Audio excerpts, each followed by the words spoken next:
ನಮಸ್ಕಾರ ಎಲ್ಲರಿಗೂ. ಇವತ್ತು ಕ್ವೀನ್ ವರ್ಸಸ್ ಪಾನ್ ಇದ್ದಾಗ ಹೇಗೆ ವಿನ್ ಆಗಬೇಕು ಅನ್ನೋದನ್ನು ನೋಡೋಣ. ಇದು ತುಂಬ ಸಿಂಪಲ್ಲು. ಪಾನ್ ಇರೋ ಕಿಂಗನ್ನು ಪಾನ್ ಎದುರುಗಡೆ ಬ್ಲಾಕ್ ಮಾಡಿಸ್ಬೇಕು. ಹಾಗೆ ನಮ್ಮ ಕಿಂಗನ್ನು ಒಂದೊಂದೇ ಸ್ಟೆಪ್ ಆಗಿ ಮುಂದೆ ತರಬೇಕು. ಅದು ಹೇಗೆ ಅಂತ ನೋಡೋಣ. ಫಸ್ಟ್ ಇವಾಗ ಕ್ವೀನ್ ಚೆಕ್,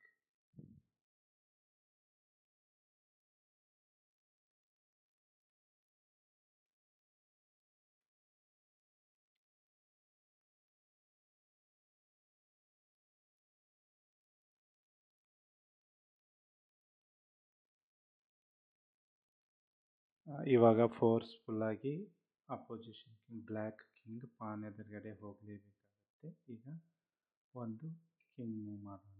ಮತ್ತೆ ಅದೇ ಪ್ರೊಸೆಸ್ ಸೇಮ್. ಕ್ವೀನಿಂದ ಚೆಕ್ ಕೊಡ್ತಾ ಹೋಗಬೇಕು. ಚೆಕ್ ಕೊಟ್ಟ ಹಾಗೆ ಈಗ ಮತ್ತೆ ಚೆಕ್ ಕೊಟ್ಟಾಗ ಕಿಂಗ್ ಪಾನ್ ಎದುರುಗಡೆ ಬರಲೇಬೇಕಾಗುತ್ತೆ. ಇಲ್ಲಾಂದರೆ ಪಾನ್ ಹೋಗಿ ವಿನ್ ಆಗ್ಬೋದು ಈಸಿಯಾಗಿ. ಇದೇ ಪ್ರೊಸೆಸ್ಸನ್ನು ಕಂಟಿನ್ಯೂ ಮಾಡೋಣ.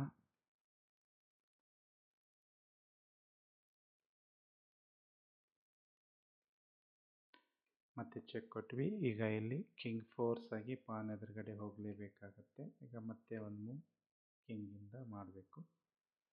ಹೀಗೆ ಮತ್ತೆ ಸೇಮ್ ಪ್ರೊಸೆಸ್.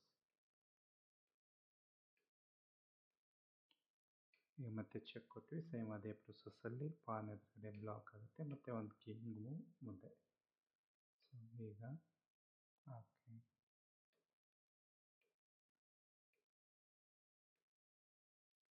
ಫೋರ್ಸ್ ಆಗಿ ಇವಾಗ ಪಾನ್ ಹೋಯಿತು. ಆ್ಯಂಡ್ ದೆನ್ ಅದಾದಮೇಲೆ ಕಿಂಗನ್ನು